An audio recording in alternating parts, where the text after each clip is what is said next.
To crime reporter. ನಿಮ್ಮ ನಡುವೆನೇ ಇದ್ರೂ ಪೂರ್ತಿಯಾಗಿ ಕಾಣಲ್ಲ ಈ ಪಾತಕ ಲೋಕ.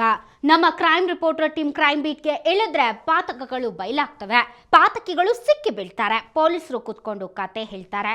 ಬನ್ನಿ, ಇಂತಹ ಅಪರಾಧ ಜಗತ್ತಿನ ಕುರಿತ ವಿಭಿನ್ನ ನೋಟವೇ ಈ ಕ್ರೈಮ್ ರಿಪೋರ್ಟರ್. ಗಂಡ ಹೆಂಡಿನ ನಡುವೆ ಸಂಬಂಧ ಸರಿ ಇಲ್ದಿದ್ರೆ, ಮಕ್ಕಳಾಗ್ಲಿಲ್ಲ ಅಂತ ಹೆಂಡತಿಯನ್ನ ಕೆಟ್ಟದಾಗಿ ನಡೆಸ್ಕೊಂಡ್ರೆ ಏನೆಲ್ಲ ಆಗುತ್ತೆ ಅನ್ನೋದಕ್ಕೆ ಇವತ್ತು ನಾವು ನಿಮ್ಗೆ ತೋರಿಸ್ತಾ ಇರೋ ಸ್ಟೋರಿನೇ ಸಾಕ್ಷಿ. ಮದುವೆಯಾಗಿ 12 ವರ್ಷ ಸಂಸಾರ ಮಾಡಿದ ಹೆಂಡತಿ ಈಗ ಗಂಡನ ಮೇಲೆ ಸ್ನೇಹಿತರನ್ನ ಬಿಟ್ಟು ಅತ್ಯಾಚಾರ ಮಾಡಿಸಿದ ಕೇಸ್ ಹಾಕಿ ಜೈಲಿಗೆ ಕಳಿಸಿದ್ದಾಳೆ. ಅಲ್ಲಿ ನಡೆದಿರೋದೇನು ಅನ್ನೋದನ್ನ ನಾವು ನಿಮ್ಗೆ ಹೇಳ್ತೀವಿ. ಇದು ಸುಖ ಇಲ್ಲದ ಸಂಬಂಧದ ಅವಾಂತರ.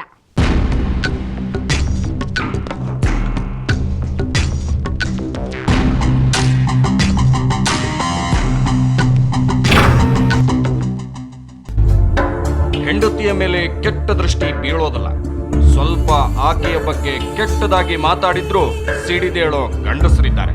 ಆದ್ರೆ ಈ ಹೆಣ್ಣು ಮಗಳ ಗಂಡ ಸ್ನೇಹಿತನ ಬಿಟ್ಟು ಇವಳನ್ನ ರೇಪ್ ಮಾಡಿಸಿದ್ನಂತೆ.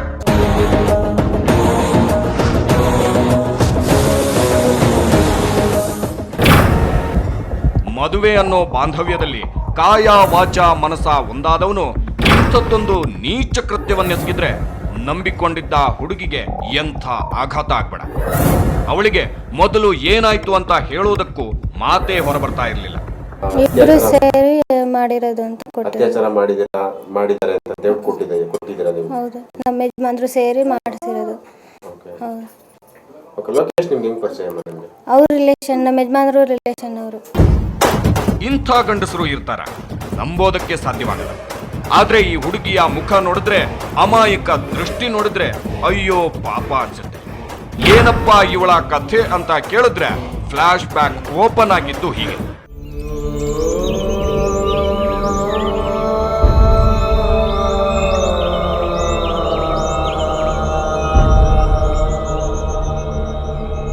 ಈ ಹುಡುಗಿ ಹೆಸರು ಸುವರ್ಣ. ಇಲ್ಲಿಗೆ 12 ವರ್ಷಗಳ ಹಿಂದೆ ಈಕೆಗೆ ದೇವರಾಜ್ ಅನ್ನೋನ ಜೊತೆಗೆ ಮದುವೆ ಆಗಿದೆ. ಅವತ್ತು ಗಂಡನ ಮನೆಗೆ ಹೋದವಳು ತವರು ಮನೆಯ ಮುಖ ನೋಡ್ತಾ ಇರೋದು ಈಗಲೇ. ಮದುವೆ ಮಾಡಿಕೊಟ್ಟು, ಇವಾಗ ಮದುವೆ ಅಂದ್ರೆ ನಮ್ಮ ಅಕ್ಕನ ಸಪ್ರೇಟ್ ನಮ್ಮ ಮಾಡ್ಕೊಳ್ಳಿಲ್ಲ ಮದುವೆ. ಈಗ ದೇವರಾಜ್ ಇಲ್ವಾ, ಅವ್ರ ತಂಗಿದು ಜೊತೆಲೆ ಮದುವೆ ಮಾಡಿದ್ ನಾವು. ಇಬ್ಬರದ್ದು ಜೊತೆ ಸೇರಿ ಮದುವೆ ಮಾಡಿಕೊಟ್ಟು, ಅವರು ಕೊಪ್ಪ ಗ್ರಾಮದಲ್ಲಿ ಮದುವೆ ಮಾಡಿಕೊಟ್ಟು ಅಲ್ಲಿಂದ ಆರ್ಥಶಕ್ತಿಗೂ ಬಂದು ಎಲ್ಲ ಆಯಿತು. ಅದಾದ 1 ತಿಂಗಳೇ ಸರ್ ನೆಮ್ಮದಿ ಗೆದ್ದಿದ್ದು. ನಮ್ಮ ಅಕ್ಕ ನೆಮ್ಮದಿ ಗೆದ್ದಿದ್ದು 1 ತಿಂಗಳು ಮಾತ್ರ ಅಷ್ಟೇ ಸರ್. 1 ತಿಂಗಳಾದ್ಮೇಲೆ ನಮ್ಮ ದೇವರಾಜ್ ಅಲ್ವಾ, ಅವ್ರ ತಂಗಿ ಒಂದು ಸ್ವಲ್ಪ ಮಾಲ್ಗಣ್ಣು, ಹುಡುಗಿ ಕುಳ್ಳಿ, ಆ ಹುಡುಗನ ಕೊಟ್ಟು ಮದುವೆ ಮಾಡಿದ್ರು. ಇಲ್ಲಿ ಏನಾಯ್ತು ಗೊತ್ತಾ ಸರ್, ಮ್ಯಾಟ್ರ್ ಏನಾಗಲಿಲ್ಲ.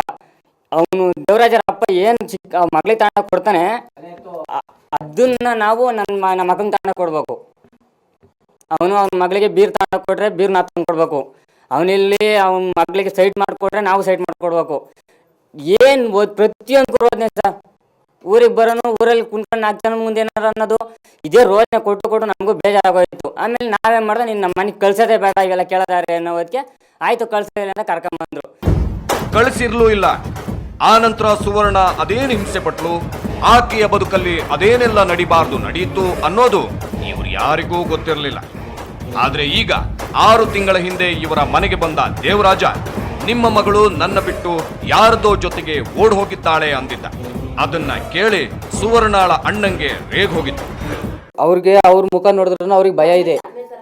ಅವರು ಏತರ ಎದುರಿಸ್ಕೊಂಡು ಇಟ್ಕೊಂಡಿದ್ರು ಅಂದ್ರೆ 10 ವರ್ಷ ನಮ್ಮ ಮನೆಗೆ 12 ವರ್ಷ ಮದುವೆ ಇಟ್ಕೊಂಡಿರೋದ್ರಿಂದ 12 ವರ್ಷದಿಂದ ನಮ್ಮ ಮನೆಗೆ ಎಂಟ್ರಿನೇ ಇಲ್ಲ. ಅವರು ನನ್ನ ತಂಗಿ ಆಗಲಿ ಅವನಾಗ್ಲಿ ಯಾರು ನಮ್ಮ ಮನೆಗೆ ಬಾಕ್ಲಿಗೆ ಅವ್ರು ಬರ್ತಿರ್ಲಿಲ್ಲ, ಅವ್ರ ಮನೆ ಬಾಕ್ಲಿಗೆ ನಾವು ಹೋಗ್ತಿರ್ಲಿಲ್ಲ.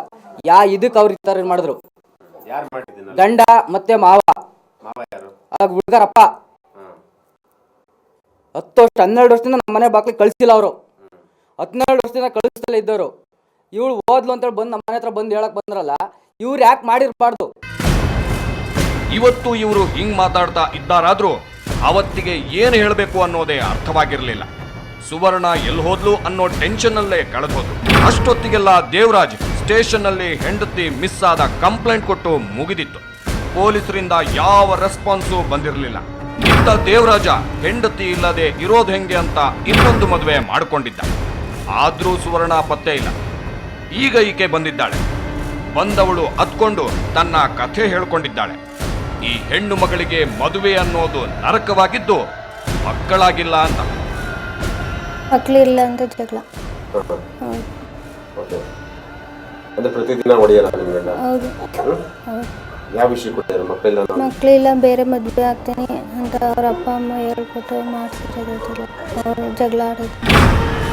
ಜಗಳ ಆಡ್ತಾ ಇದ್ನೇ ಹೊರತು ಯಾಕೆ ಮಕ್ಕಳಾಗಿಲ್ಲ, ಏನು ಮಾಡಬೇಕು ಅಂತ ಒಂದು ದಿನ ಯೋಚಿಸ್ಲಿಲ್ಲ. ಮದುವೆ ಆಗಿ 12 ವರ್ಷ ಆಯಿತು ಸರ್. 12 ವರ್ಷದಿಂದ ಮಕ್ಕಳಿರಲಿಲ್ಲ ಸರ್. ನಮಗೆ ಒಂದು ಹಾಸ್ಪಿಟ್ಲಿಗೂ ತೋರಿಸಿಲ್ಲ ಅವರು. ಬದಲಿಗೆ ದೇವರಾಜ ಹೆಂಡತಿಯನ್ನ ಬೇಕಾಬಿಟ್ಟಿ ನಡೆಸ್ಕೊಳ್ಳೋದಕ್ಕೆ ಶುರು ಮಾಡಿದಂತೆ. ಯಾವ ಗಂಡಸು ಮಾಡದ ರೀತಿ ಅವನು ಮಡದಿಯನ್ನ ಮತ್ತೊಬ್ಬರ ಜೊತೆ ಬಿಡ್ತಾ ಇದ್ದಂತೆ. ಈಗ ದೇವರಾಜ ನನ್ನ ಗಂಡ ಮದುವೆ ಆಯ್ತನ ಗ್ರಾಸ್ತ ಚಿಕ್ಕಪ್ಪನ ಮಗ ಆಗಲಿ ಅತ್ತೆ ಮಗ ಆಗಲಿ ಯಾರಾದರೂ ಆಗಿರಲಿ, ಸ್ವಂತ ಮನೆಯಲ್ಲಿ ಮನಿಕೊಂಡಾಗ ಹುಡುಗಿ ಒಬ್ಳೆ ಇತ್ತು ಅಂದಾಗ ನಮ್ಮ ಮೂಮೆಂಟಿನಲ್ಲಿ ಇದ್ದಾಗ ನೀನೇ ಹೋಗಿ ಅಲ್ಲಿ ಮನಿಕೋ, ನಾನು ಊರಿಗೆ ಹೋಗ್ತಾ ಇದ್ದೀನಿ 2 ದಿವಸ ಬರಲ್ಲ, ನೀನು ಹೋಗ್ಬಿಟ್ಟು ಅಲ್ಲಿ ಮನಿಕೋ ನಮ್ಮ ಮನೆಯಲ್ಲಿ ಅಂತ ಯಾರು ಹೇಳ್ಬಿಟ್ಟು ಹೋಯ್ತಾರೆ ಸರ್. ಮನೆಯಲ್ಲಿ ಹೆಂಡತಿ ಒಬ್ಳೆ ಇದ್ದಾಗ ಯಾವ ಗಂಡಸರು ಬರೋದಕ್ಕೆ ಬಿಡಬಾರದು ಅಂತೇನೂ ಇಲ್ಲ. ನಂಬಿಕೆ ಇದ್ರೆ ಆಯ್ತು. ಇನ್ನು ಹೆಂಡತಿಯಾದವಳು ಗಂಡನಿಲ್ಲದಿರೋವಾಗ ಯಾರೋ ಬಂದ್ರು ಅಂತ ಮಾಡಬಾರದನ್ನ ಮಾಡಬಾರ್ದಲ್ವ. ಒಟ್ನಲ್ಲಿ ಗಂಡ ಹೆಂಡತಿ ಇಬ್ರು ಪರಸ್ಪರ ಸರಿಯಾಗಿರ್ಬೇಕು. ಸುವರ್ಣ ಕೂಡ ದೇವರಾಜನ ಜೊತೆ ಚೆನ್ನಾಗಿರ್ಬೇಕು ಅಂತಾನೆ ಅಂದ್ಕೊಂಡಿದ್ದು. ಆದ್ರೆ ಅವನು ಅವಳಿಗೆ ಮಕ್ಕಳಿಲ್ಲ ಅಂತ ಹಿಂಸಿಸಿ ಅವಳು ಮತ್ಯಾರಿಗೋ ಮನಸ್ಸು ಕೊಡೋ ಥರ ಮಾಡಿದ್ದ. ಆಕೆ ಮನೆಗೆ ಬಂದು ಹೋಗಿ ಮಾಡಿಕೊಂಡು ಆಕೆಯ ಪರಿಸ್ಥಿತಿಯ ಬಗ್ಗೆ ಕರುಣೆ ತೋರಿಸ್ತಾ ಇದ್ದ ಸಂಬಂಧಿ ಹುಡುಗನಿಗೆ ಮನಸ್ಸೋದ್ಲು. ಆ ನಂತರ ಆಗಿದ್ದು ವಿಚಿತ್ರ. ಸಂಸಾರ ಅಂದಮೇಲೆ ಗಂಡ ಹೆಂಡತಿಯ ನಡುವೆ ಒಂದು ಸಾಮರಸ್ಯದ ಸಂಬಂಧ ಇರಬೇಕಾಗತ್ತಲ್ವಾ? ಅದಿಲ್ಲದಿದ್ರೆ ಒಂದೊಂದೇ ಸಮಸ್ಯೆಗಳು ಶುರುವಾಗುತ್ತವೆ. ಅಲ್ಲಿ ಗಂಡನಿಂದಾಗಿ ಸುವರ್ಣ ಮತ್ತೊಂದು ಸಂಬಂಧಕ್ಕೆ ಕಟ್ಟುಬಿದ್ಲ. ಅವಳ ಬದುಕಲ್ಲಿ ನಡೆದಿದ್ದೇನೋ. ಇವತ್ತು ಆಕೆ ಗಂಡನ ವಿರುದ್ಧ ಅತ್ಯಾಚಾರ ಪ್ರಚೋದನೆಯ ಕೇಸ್ ಹಾಕೋದಕ್ಕೆ ಮೂಲ ಕಾರಣ ಏನು ಅನ್ನೋದನ್ನ ಒಂದು ಬ್ರೇಕ್ನ ನಂತರ ನೋಡೋಣ.